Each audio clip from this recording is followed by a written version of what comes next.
หนังคุณนายผู้ว่าก็แปลกๆนะถ้าไม่อยากช่วยแล้วจะมาทำไมอะ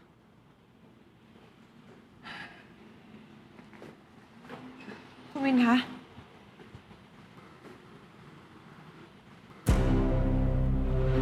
ลูกความผมที่เชียงใหม่บอกว่า2 วันก่อน คุณนฤมลเขาไปโอนที่40 ไร่ เห็นว่าซื้อไปต่ำกว่าราคาประเมินด้วยครับ เป็นไงอีนางคุณนายกับเจ้าสัวมีดีลลับกันเอง แย่ว่ะ เอาเรื่องแกมาหาผลประโยชน์ใส่ตัว เขาก็คงรักตัวเองในแบบของเขานั่นแหละ ฉันโง่เองที่ส่งมีดให้เขา คุณบัวครับ ใครจะว่าอะไรเราก็ได้ แต่คุณบัวห้ามว่าตัวเองนะครับ ใช่คำว่าคำด่า มีไว้เพื่อคนอื่นเว้ยไม่ให้เพื่อตัวเอง สาครับ อยู่ในศาลคุณสาต้องใจเย็นๆนะครับ พี่พลเขาเล่นกับอารมณ์คุณแน่ๆ คุณสาดูเป็นคนโกรธง่าย เขาจะพยายามจี้ให้คุณระเบิดแน่นอน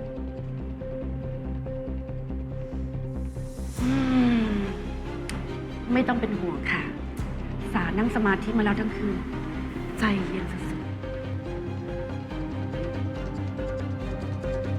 ไปครับ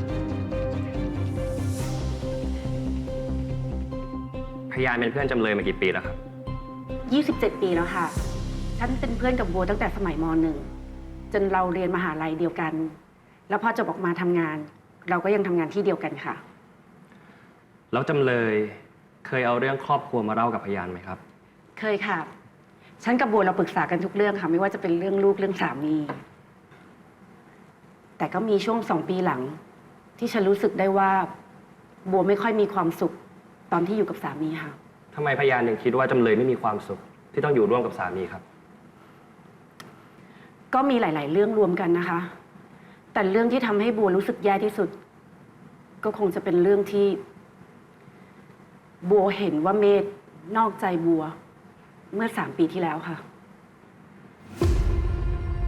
พยานช่วยเล่าเรื่องนั้นให้ฟังหน่อยได้ไหมครับ ตอนนั้นฉันไปทำงานที่ต่างจังหวัดค่ะ แล้วไปพักที่โรงแรมของเพื่อน ได้ยินจากเพื่อนบอกว่าจะมีกลุ่มข้าราชการมาพักด้วย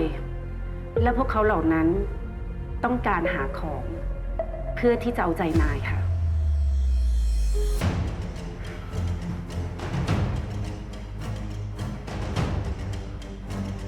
ฉันเองก็ไม่ชอบเรื่องพวกนี้อยู่แล้วอะค่ะ ฉันก็เลยอยากจะเห็นหน้าพวกที่ชอบเอาใจเจ้านายด้วยวิธีผิดๆ ก็เลยไปแอบดู ในใจตอนนั้นฉันยังคิดเลยค่ะ ว่าฉันจะเอาเรื่องนี้ไปบอกปรเมศให้ปรเมศจัดการคนพวกนั้นซะ แต่ก็ไม่คิดเลยค่ะ ว่าปรเมศสามีของเพื่อนดิฉัน จะอยู่ในกลุ่มคนพวกนั้นด้วย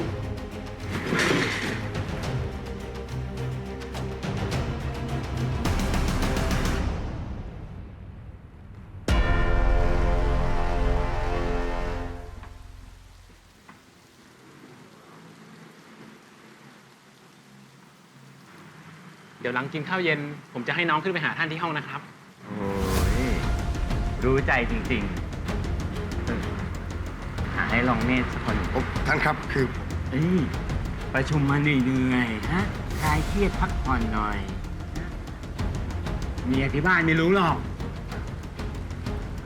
หาให้เขาสักคนนะ ได้ครับท่าน เชิญครับ ฉันคิดอยู่นานนะคะ ว่าจะบอกเรื่องนี้กับบัวดีไหม แต่ถ้าฉันไม่บอก ฉันก็คงจะรู้สึกผิดกับบัวไปตลอด ฉันก็เลยเลือกที่จะโทรบอกบัวในตอนเช้าค่ะ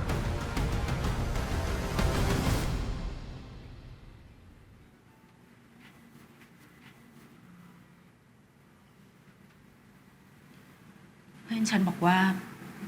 เมธพักห้อง 209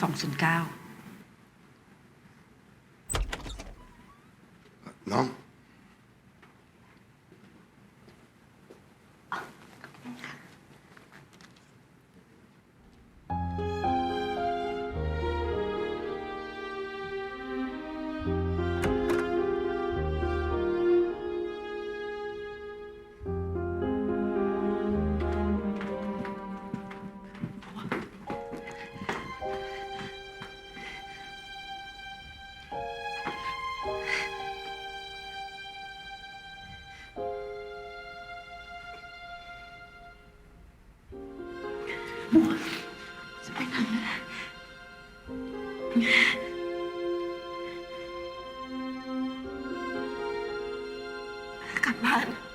แล้วหลังจากนั้น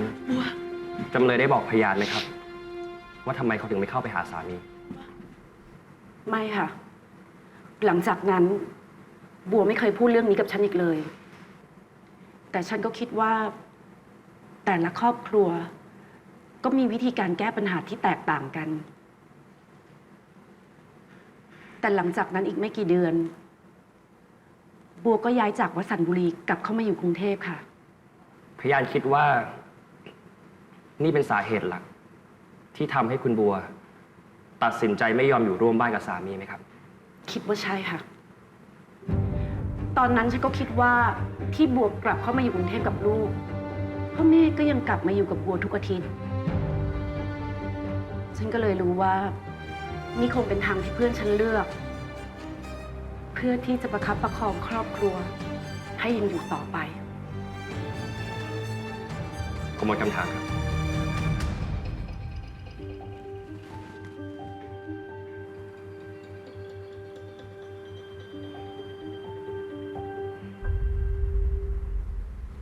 พยานมีหลักฐานยืนยัน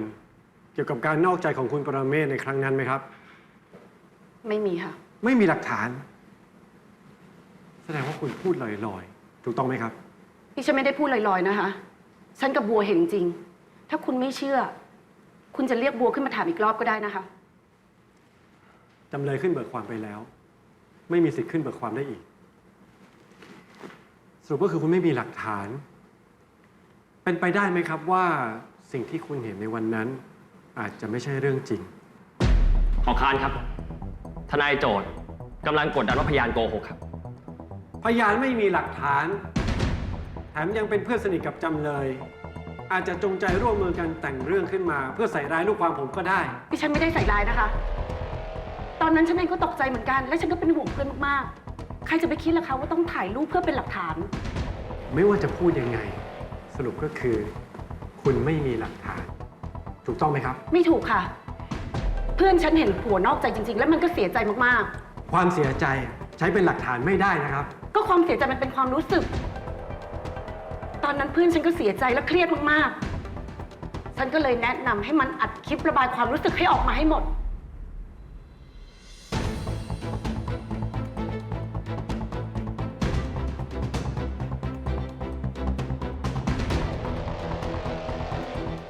ผมหมดคำถามแล้วครับ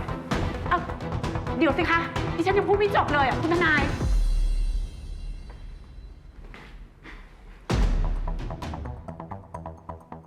ทนายจำเลยมีอะไรจะถามติงไหม มีครับ เมื่อกี้พยานบอกว่าจำเลยถ่ายคลิประบายความรู้สึก จำเลยถ่ายคลิประบายความรู้สึก ตอนที่รู้ว่าสามีนอกใจถูกต้องไหมครับ ใช่ค่ะ ตอนนั้นบัวยังส่งคลิปนั้นให้ฉันเลย ฉันยังเก็บไว้อยู่ในมือถืออยู่เลย ผมขออนุญาตนำหลักฐานจากมือถือของพยาน มาแสดงให้ทุกคนที่นี่ได้เห็นได้เลยครับ ขอค้านครับ หลักฐานไม่ได้ถูกยื่นไว้ก่อน และไม่ใช่หลักฐานในที่เกิดเหตุ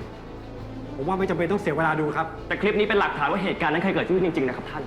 ทนายโจทย์เป็นคนเรียกหาหลักฐานเอง พอมีแล้วทำไมถึงไม่ยอมให้ดูล่ะครับ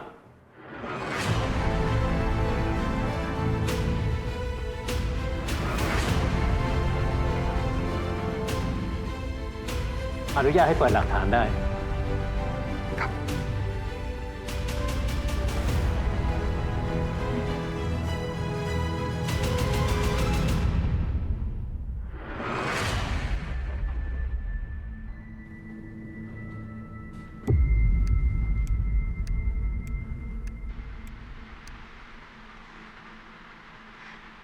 เมธคะ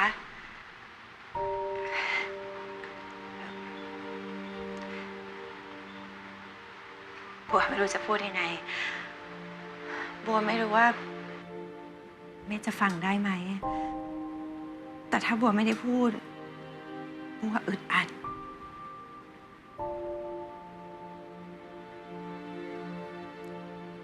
เมื่อคืนบัวขอโทษนะคะเมธที่บัวปฏิเสธเมธคงสงสัยว่าทำไมเดี๋ยวนี้บัวเปลี่ยนไป ทำไมบัวถึง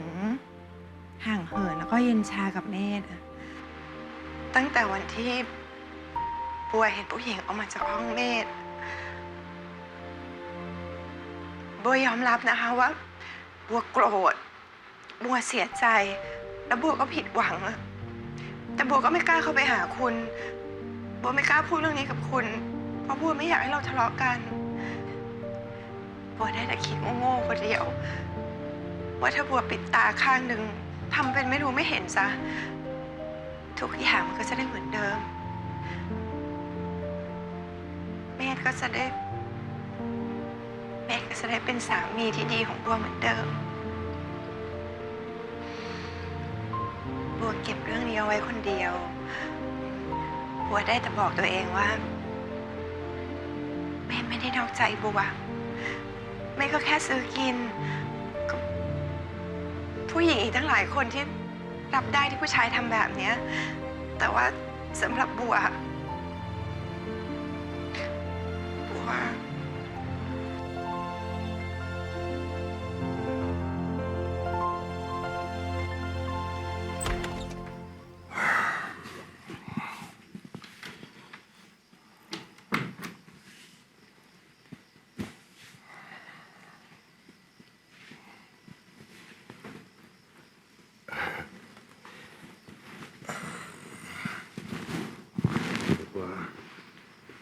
หลับแล้วบัว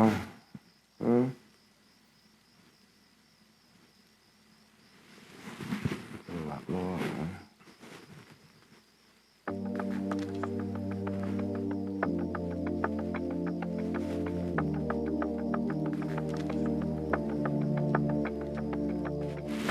ไม่หลับจริงๆด้วย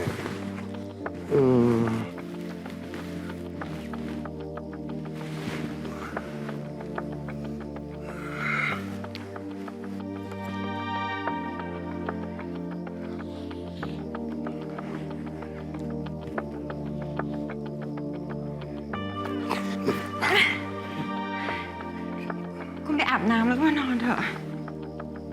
อะไรของคุณเนี่ยบัวฮะ บัวเหนื่อย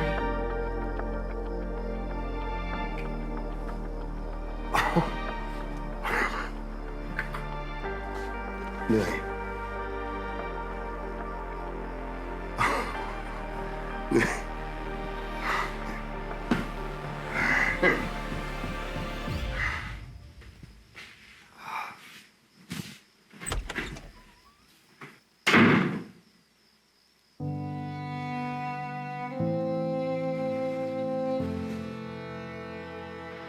ที่บัวขอย้ายกลับมาอยู่กรุงเทพกับลูกเนี่ยแล้วบอกว่าทำเพื่อลูก จริงๆแล้วบัวทำเพื่อตัวเองด้วยบัวรู้ตัว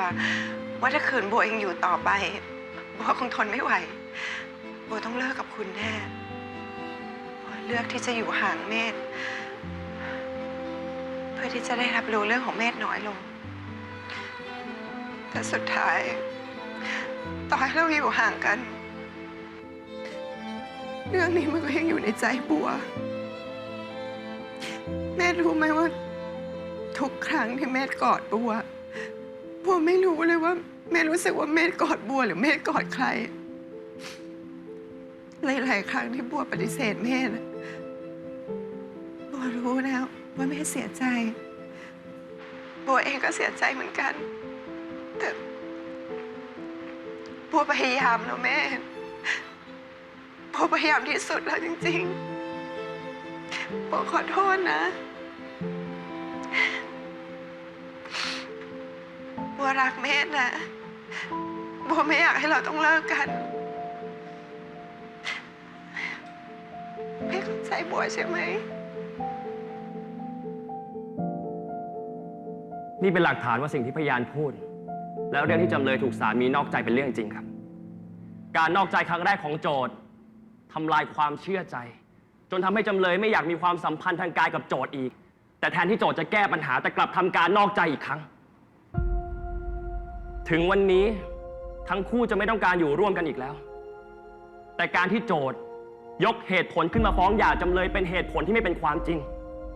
ตลอดชีวิตการแต่งงานจำเลยไม่เคยละทิ้งโจทย์เธอทำทุกอย่างเพื่อรักษาครอบครัวความรักความอดทนของจำเลยไม่ควรถูกตอบแทนแบบนี้ การต่อสู้ของจำเลยในวันนี้ เพื่อเรียกร้องความยุติธรรมจากศาลว่า จำเลยไม่เคยเป็นภรรยาที่บกพร่องอย่างที่สามีกล่าวหาครับ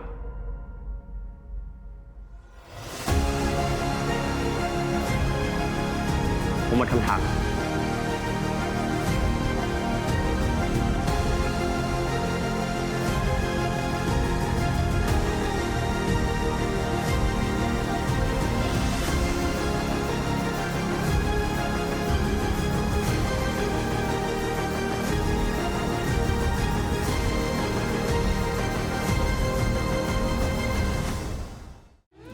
ถ้า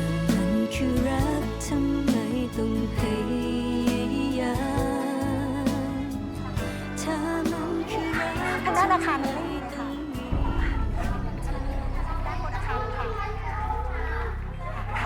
งั้นยังไงรบกวนช่วยแจ้งทีนะคะ เดี๋ยวให้ยามวิ่งมาบอกก็ได้ค่ะ ค่ะ ขอบคุณนะคะกุ๊กไก่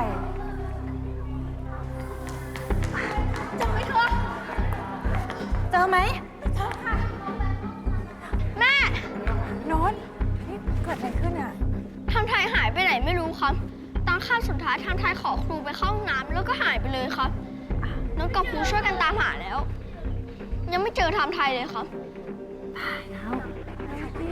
ทำไทยครูไก่คะทำไทยอยู่ไหนคะครูไก่คะ เดี๋ยวใจเย็นๆก่อนนะคะคุณแม่กำลังช่วยกันหาอยู่ค่ะ เช็คตามห้องเรียนห้องกิจกรรมก็ยังไม่มี แต่กล้องวงจรปิดหน้าโรงเรียนก็ยังไม่เห็นไทม์ไทยออกไปข้างนอกเลยนะคะรปภทุกประตูก็ยืนยันว่าไม่มีคนแปลกหน้าเข้ามาป้วนเปี้ยนรอบๆโรงเรียน นี่ก็กำลังไล่เช็คกล้องวงจรปิดรอบโรงเรียนอยู่ค่ะ ครูครับครูครับ มีพลเมืองแจ้งว่า เห็นเด็กผู้ชายเดินไปหลังโรงเรียนตอนบ่าย 3ครับ ทำไทยแม่นนท์อยากช่วยตามหาทำไทยครับทำไทยทำไทยไปไหนแล้วคะทำไทยไปไหนแล้วคะทำไทยอยู่ไหนทำไทยคุณแม่คะแยกกันหาดีกว่าค่ะ เดี๋ยวคุณครูไปทางนู้นนะคะ คุณแม่ไปทางนี้เถอะค่ะ ทำไทยอยู่ไหน ปกติเวลามาที่นี่เนี่ยโนดกับทำไทยชอบอยู่ตรงไหนกันฮะ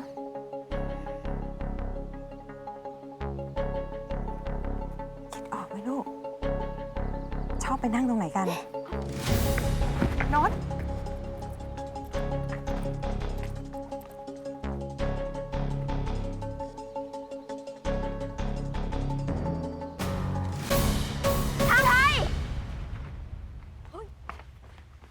ทำไทยจะไปไหนลูก ทำไทยหยุดก่อน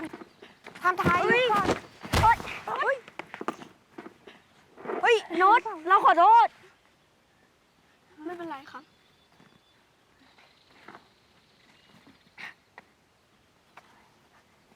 ทำไมถึงไม่อยู่ตรงนี้คะทำไทย ทุกคนเขาเป็นห่วงมากรู้ไหม ใช่ แม่ทำไทยร้องไห้ใหญ่เลย ผมไม่อยากกลับบ้าน ทำไมล่ะครับ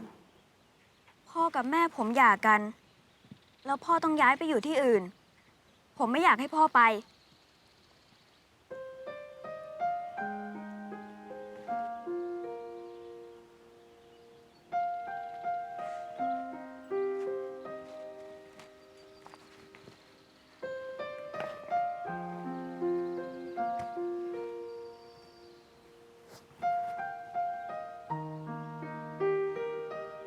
ทำไมพ่อแม่ชอบโกหก ไหนบอกว่าถ้าเลิกกันแล้วจะทำเหมือนเดิม นี่ไม่เห็นจะเหมือนเดิมตรงไหนเลย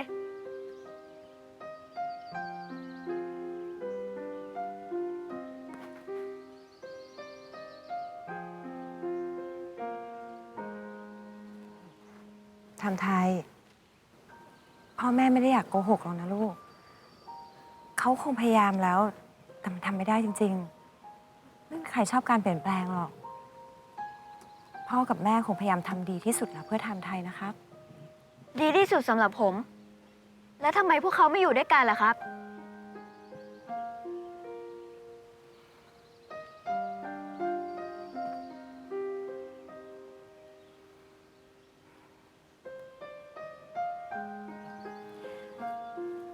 เวลาเล่นเกมเนี่ยทำไทยชอบเล่นคู่กับนชใช่ไหม แล้วเวลาเล่นแพ้เนี่ยทำไทยรู้สึกยังไงครับ สนุกครับ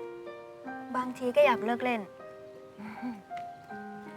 ชีวิตคู่ของพ่อกับแม่เนี่ย มันก็คล้ายๆแบบนั้นแหละครับ เราเล่นเกมคู่กันมานาน แต่หลังๆเนี่ยเล่นไปก็แพ้ ต่างคนก็ต่างอึดอัด ทะเลาะกัน พยายามปรับตัวเข้าหากันแล้ว แต่มันก็ไม่เวิร์กหรือแม้แต่บางครั้งเนี่ยถึงจะเล่นชนะ แต่เราก็ไม่สนุกที่จะเล่นด้วยกันอีกแล้ว การเลิกเล่น ก็เลยเป็นทางออกเดียวที่จะทำให้เราไม่ทะเลาะกันนะลูก แต่ผมกับนดเลิกเล่นเสร็จแล้วเราก็เป็นเพื่อนกัน แล้วพ่อกับแม่เลิกกันแล้ว จะเป็นเพื่อนกันได้ไหมครับ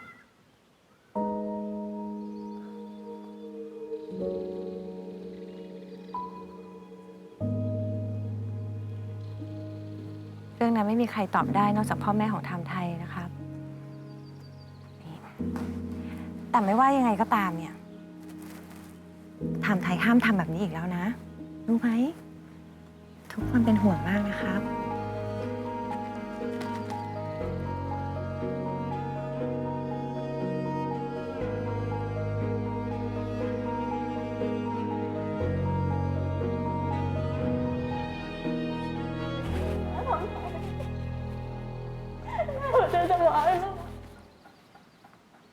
คนเก่งของแม่ ขอบคุณคุณบัวอีกครั้งหนึ่งด้วยนะคะ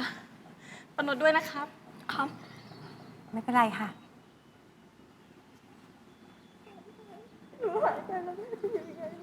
อย่าทำอย่างนี้ลูก ทำไทย เป็นไงบ้างลูก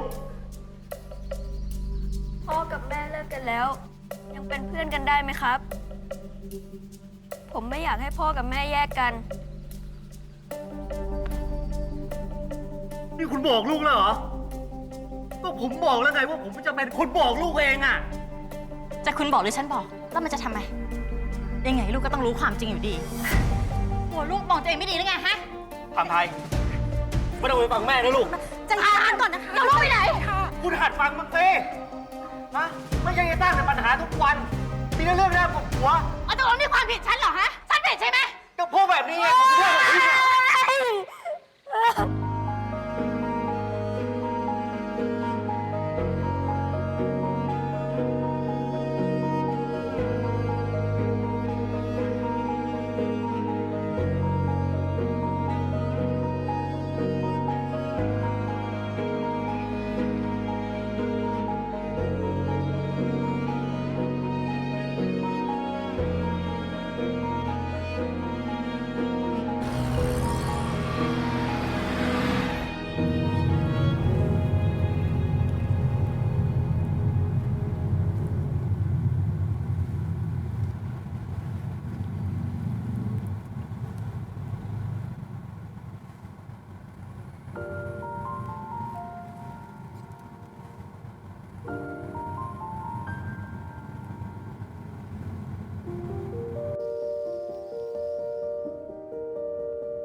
นอตทานข้าวลูก มา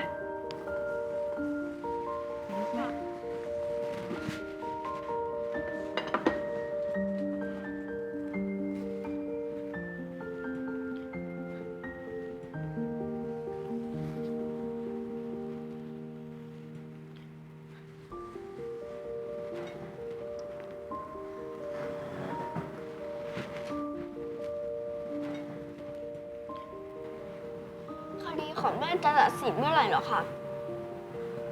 อีก1 เดือนครับ แล้วที่พ่อบอกว่าให้ขายบ้าน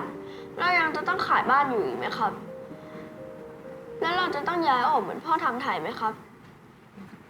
แม่จะไม่ยอมให้พ่อทำแบบนั้นเด็ดขาดเลยลูก ถ้าแม่ชนะคดีนะ แม่จะขอบ้านหลังนี้ไว้ แต่แล้วถ้าแม่ไม่ชนะคดีอะครับ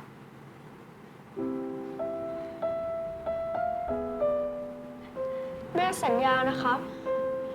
ว่าเราจะอยู่ที่ของเราไม่ต้องย้ายไปไหนอะครับ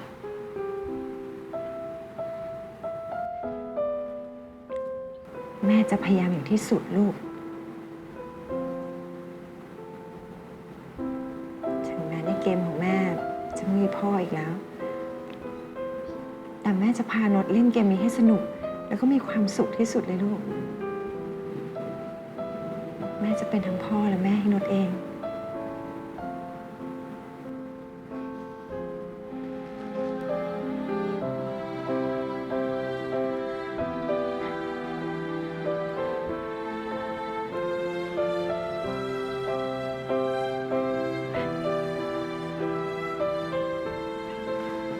วันนี้แม่ทำของโปรดให้ลูกเลยนะ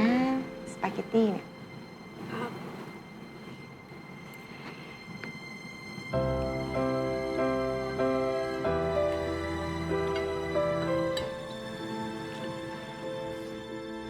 เธอมันคือรักทำไมต้องพยายามเธอมันคือรักทำไมต้องพยายามเธอมันคือรัก ฉันสัญญากับนดไว้แล้ว ยังไงฉันต้องทำให้ได้ค่ะ แล้วเดี๋ยวพอจบเรื่องหย่าแล้วเนี่ย ฉันก็จะหางานทำอย่างจริงจังด้วย เดี๋ยวอีก2 วีคก็รู้ผลแล้วครับ แล้วนี่คุณบัวจะไปรับโน้ตได้หรือเปล่าครับ ยังละค่ะ วันนี้นนท์มีเรียนพิเศษอะค่ะ ฉันก็เลยว่าเดี๋ยวฉันจะแวะไปซื้อต้นไม้ เอาไว้ลงที่บ้านเตรียมไว้วันเกิดนนท์นะคะ เดี๋ยวไว้เจอกันนะคะ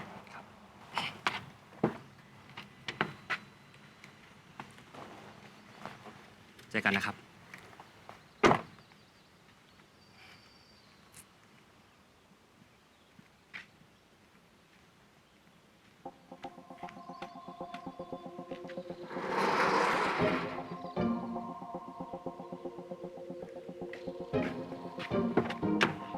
รถสตาร์ทไม่ติดเหรอครับ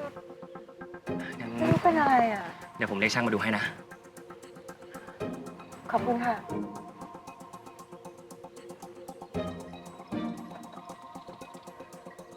เอางี้ ระหว่างรอช่างมาเดี๋ยวผมพาคุณไปซื้อต้นไม้หลักใกล้ๆแถวนี้รอผมแป๊บนึงนะครับ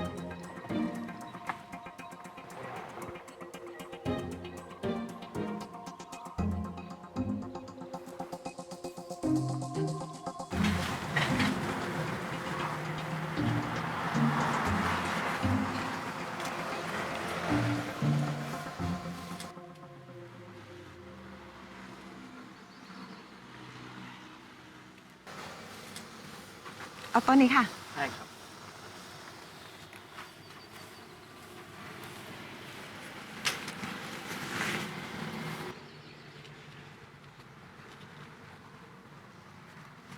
แล้วถ้าฉันแพ้คดีเนี่ย มันจะเป็นยังไงคะ คุณบัวก็ต้องหย่าครับ แล้วก็ทำตามคำสั่งของศาล เรื่องแบ่งสินสมรส แล้วก็เรื่องหนี้สินทั้งหมดครับ แต่ถ้าชนะ ศาลก็จะยกฟ้องทางนั้นก็ต้องเป็นคนจ่ายค่าทนาย ค่าธรรมเนียมวิชาอื่นๆ ให้ตามที่ศาลตัดสินครับ แล้วหลังจากนั้น ถ้าคุณบัวอยากจะขอหย่าด้วยตัวของคุณบัวเอง คุณต้องยื่นเงื่อนไขค่าเลี้ยงดูครับ ที่สำคัญที่สุดคืออำนาจในการดูแลบุตรครับ เรื่องนั้นเมย์คงไม่มีปัญหาหรอกค่ะ เพราะฉันเป็นคนดูแลนดมาตลอดอ่ะ เขาคงไม่อยากได้ลูกไปอยู่ด้วยหรอก เพราะออนอลินก็คงไม่ชอบเด็ก โดยเฉพาะเป็นลูกของฉัน ถ้าเป็นอย่างนั้นก็ดีครับ เพราะแทบทุกคู่พอหย่ากันแล้ว ก็มีปัญหาเรื่องแย่งกันดูแลลูกนี่แหละครับ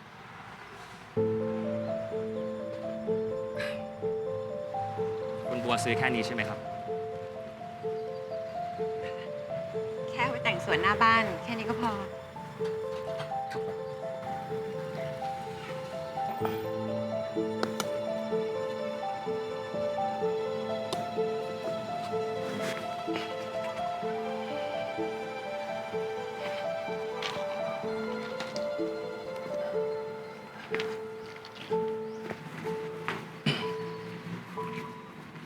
โอเคไหมครับ ก็ให้ดูมีชีวิตชีวาขึ้นมาหน่อยนะคะ ขอบคุณมากค่ะ อ๋อ ส่วน2 ต้นนี้ไม่ต้องเอาลงนะคะ จะเอาไปฝากป้าหมู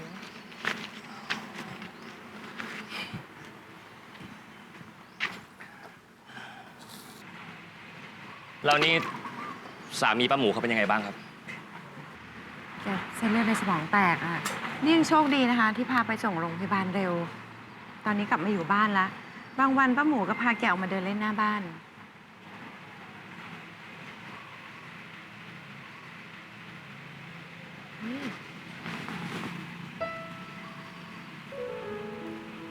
น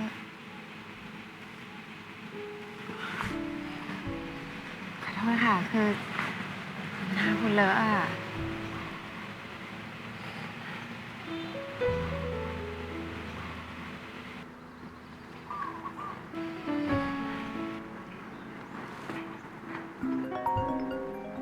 แป๊บนึงนะครับ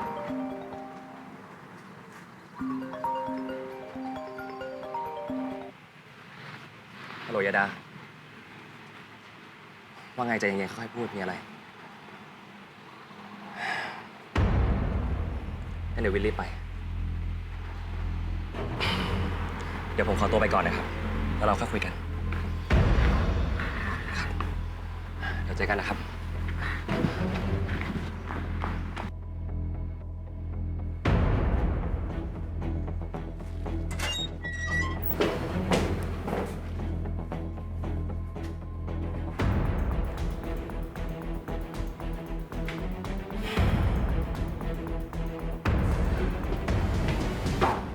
นี่ ขอบคุณนะครับ ทำไมปล่อยตัวกันง่ายๆแบบเนี้ยใจใหญ่นักเหรอ ใช่ไปไม่ได้ ใจเย็นๆนะครับ ใจเย็นๆ ผู้ต้องหามีทนายมาประกันตัว และเราได้ทำตามหน้าที่แล้วครับ ผมเป็นนายของคุณยาดาครับ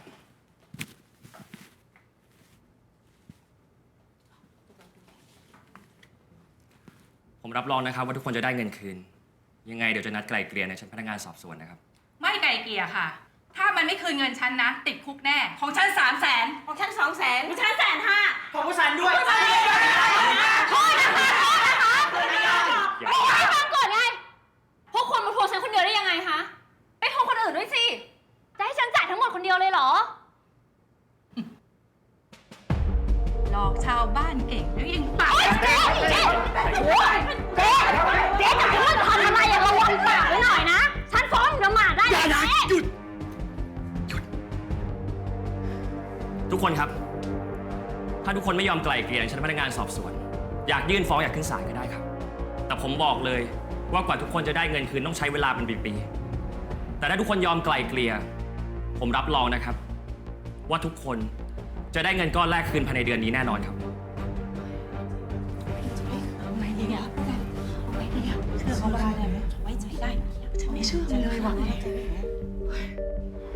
เก่งเหมือนกันนี่ทำให้คนพวกนั้นเลิกโวยวายได้ นี่ไม่สำนึกผิดเลยใช่ปะ ฉันก็โดนเขาหลอกมาเหมือนกันนะ ใครเขาจะหลอกเธอได้ นี่ทำทั้งที่รู้ใช่ไหม แล้วใครมันจะไปยอมโดนหลอกคนเดียวเหรอวิน คนพวกนั้นมันโกงฉันได้ ฉันก็โกงคนอื่นได้เหมือนกัน ถ้าคนพวกนั้นไม่โลภมากก็ไม่ต้องเสียเงินเยอะขนาดนี้หรอก วินอย่ามาโทษว่าเป็นความผิดฉันคนเดียวสิ ถ้าคิดแบบนี้ก็แก้ปัญหาเองแล้วกันนะ วิน แล้วถ้าเธอไม่ช่วยฉันแก้ปัญหา ฉันจะไปหาเงินมาจากไหนมาจ่าย คราวนี้เธอต้องรับผิดชอบตัวเองแล้วยาดา ครั้งนี้เงินมันเยอะเกินกว่าที่วินจะช่วยได้แล้ว วิน ถ้าเกิดฉันหาเงินไม่ได้ฉันต้องติดคุกเหรอ ถ้าเกิดเธอไม่ช่วยฉันจะไปเอาเงินมาจากไหน ทำงานไงยาดา ทำงานปกติที่แบบคนอื่นเขาทำกันน่ะ เลิกหาเงินแบบนี้สักที รู้มันได้เงินง่ายมันได้เงินไว แต่มันผิดกฎหมายว่าคิดถึงตัวเอง หรือว่าอยากให้ลูกมีแม่เป็นขี้คุกจริงๆ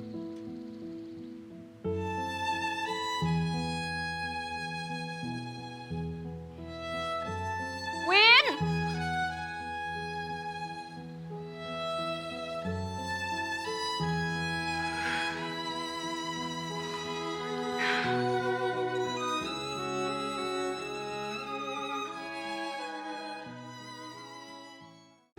เธอมันคือรักทำไมต้องพยายามเธอมันคือรักทำไมต้องมีคำถามจนได้สบตาของเธอคนนั้น ไม่ว่าแม่จะชนะ หรือว่าแพ้คดีนี้ แม่จะรักษาบ้านหลังนี้ไว้ให้โนตให้ได้ลูก แม่สัญญานะครับ ว่าเราจะอยู่ที่ของเราไม่ต้องย้ายไปไหนอะครับ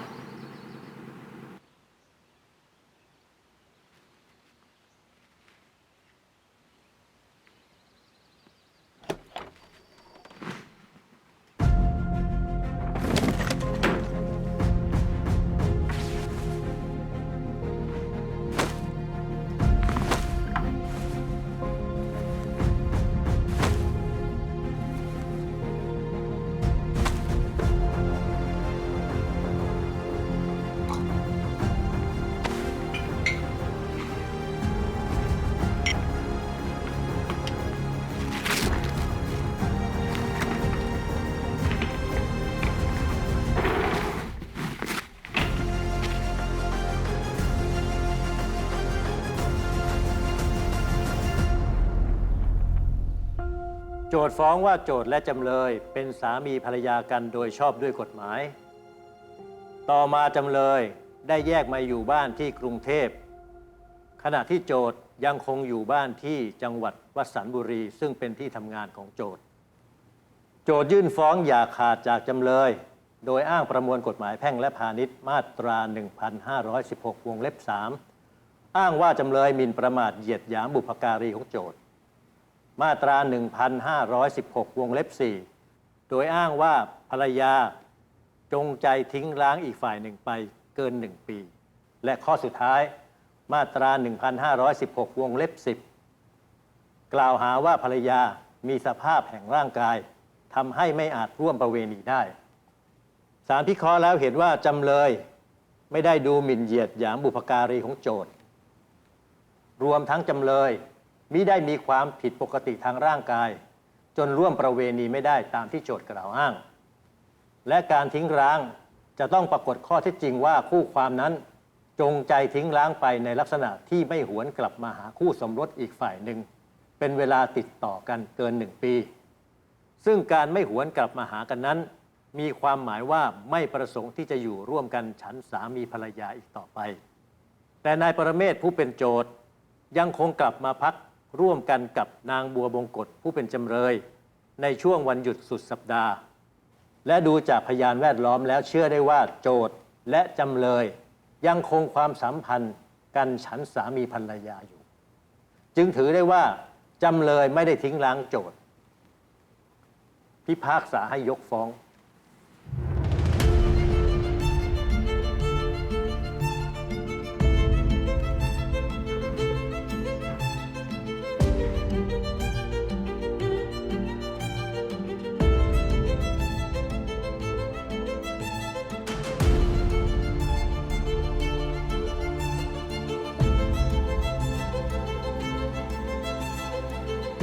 เจอกันที่บ้านตอนเย็นนะคะ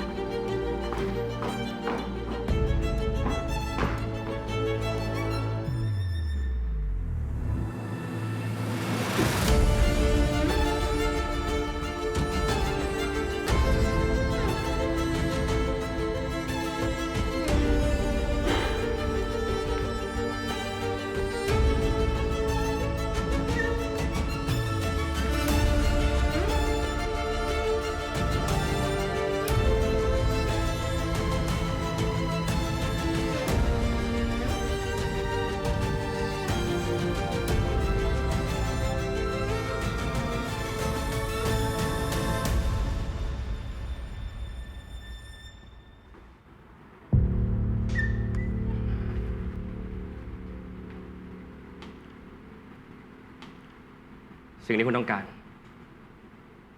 อะไร เอกสารขออนุญาตจากคุณบัวบงกต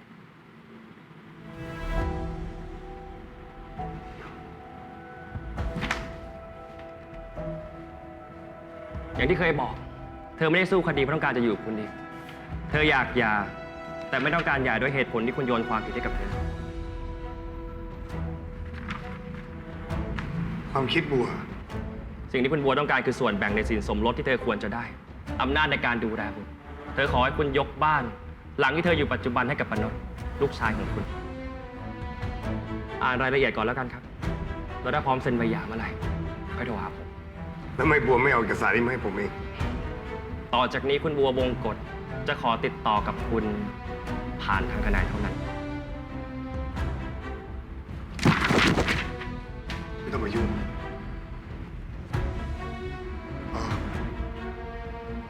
เราต่อคิวอยู่ ระวังคำพูดด้วยนะครับ อย่าทำให้ตัวเองมันน่ารังเกียจไปมากกว่านี้เลย คุณปรเมศ อยากให้บัวหย่ากับผมจนทนไม่ไหวแล้วสินะ ได้เปอร์เซ็นต์จากสินสมรสของผมกับบัวเท่าไหร่ หรือว่าได้ยังไง ถ้าไม่รู้จักให้เกียรติคนอื่นก็ให้เกียรติตัวเองบ้างนะครับ ผมไม่ใช่ผู้ชายอย่างคุณ คุณปรเมศ